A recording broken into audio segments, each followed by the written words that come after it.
Mesdames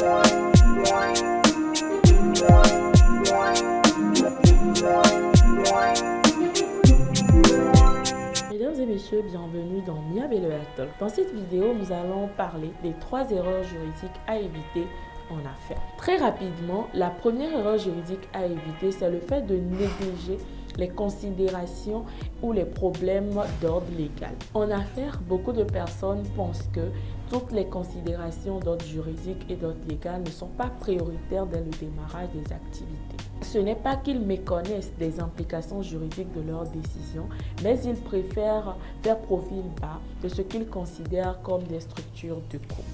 Résultat, ils se retrouvent avec des problèmes juridiques qui coûtent énormément à régler, qu'ils n'auraient coûté dès le démarrage si on avait fait intervenir des professionnels de droit. Cette erreur-là, il faudrait que aujourd'hui, vous qui suivez cette vidéo, vous puissiez l'éviter dans un futur lorsque vous voulez investir, lorsque vous voulez démarrer une affaire, lorsque vous voulez tout simplement vous engager dans une aventure entrepreneuriale. Il est très important de faire appel à un professionnel de droit pour vous accompagner afin de sécuriser d'abord vos investissements, mais également afin de vous permettre d'exercer en toute légalité. À l'allure où vont les choses, en Afrique, dans 10 ans, plus de 50% des PME se retrouveront dans des impasses à cause de cette négligence du volet juridique ou légal de leurs activités. Et je ne voudrais pas que ce soit votre cas. Passons très rapidement à la deuxième erreur juridique que vous pouvez commettre. À un certain niveau des affaires, il est très important de créer une entité morale qui pourra endosser les responsabilités des décisions que nous prenons.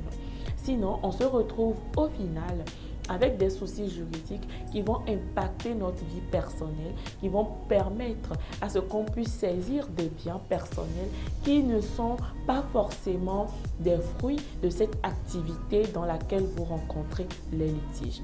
Il est donc très important de se formaliser très rapidement afin de dégager une personne morale distincte de votre personnalité juridique qui pourra assurer les problèmes et les litiges que vont dégager vos activités. En consultation, nous avons remarqué que la principale raison qui fait que la plupart d'entre vous ne formalisent pas leurs activités dès leur démarrage, c'est la crainte des redevances fiscales. Eh bien non, il existe différents procédés qui vous permettent de pouvoir non seulement réduire vos redevances fiscales, mais également de pouvoir les suspendre lorsque les activités ne sont pas en train d'aller en bon train ou simplement lorsqu'elles sont en pause. Il n'y a donc pas de crainte à se faire. Il est très important de se formaliser rapidement, de formaliser ses affaires dès qu'on les commence pour pouvoir se protéger. Passons maintenant à la troisième erreur juridique que la plupart d'entre vous commettent. Il s'agit de rédiger les contrats importants soi-même. Le monde des affaires implique la rédaction de contrats, des accords et des engagements traduits dans des contrats qui sont là pour formaliser la volonté de 2 ou de plusieurs parties. Ceci est inévitable, mais il est très important que ces contrats puissent être complets et fidèles aux situations qu'elles viennent pour régir.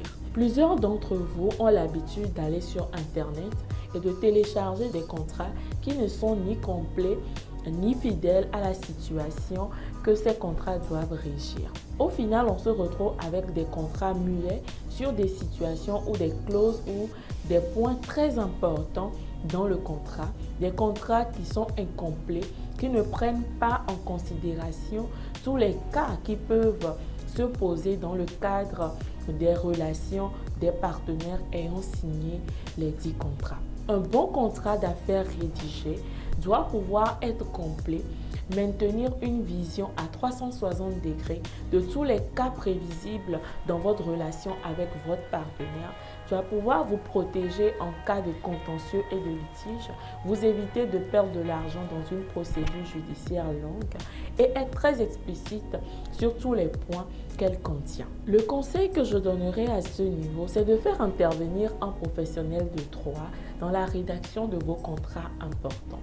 Même quand on est juriste et qu'on a une affaire importante à régler, il nous arrive souvent de faire appel à des collègues parce qu'étant dans la situation nous-mêmes en tant que partenaires, en tant que partie prenante, il peut arriver que vous n'ayez pas une vision 360 degrés sur l'affaire que vous voulez conclure. Nous voici arrivés à la fin de la thématique d'aujourd'hui. J'espère que cette vidéo vous a été bénéfique. Et si vous avez besoin d'un accompagnement personnalisé spécifique, n'hésitez pas à contacter notre équipe qui se fera un plaisir de vous accompagner dans vos affaires. N'oubliez pas de liker, de partager cette vidéo, mais également de nous mettre en commentaire les thématiques que vous voudrez qu'on aborde dans les prochains numéros de Miabel Lawyer Talk. C'était Aousi Nadia Enrone, votre juriste.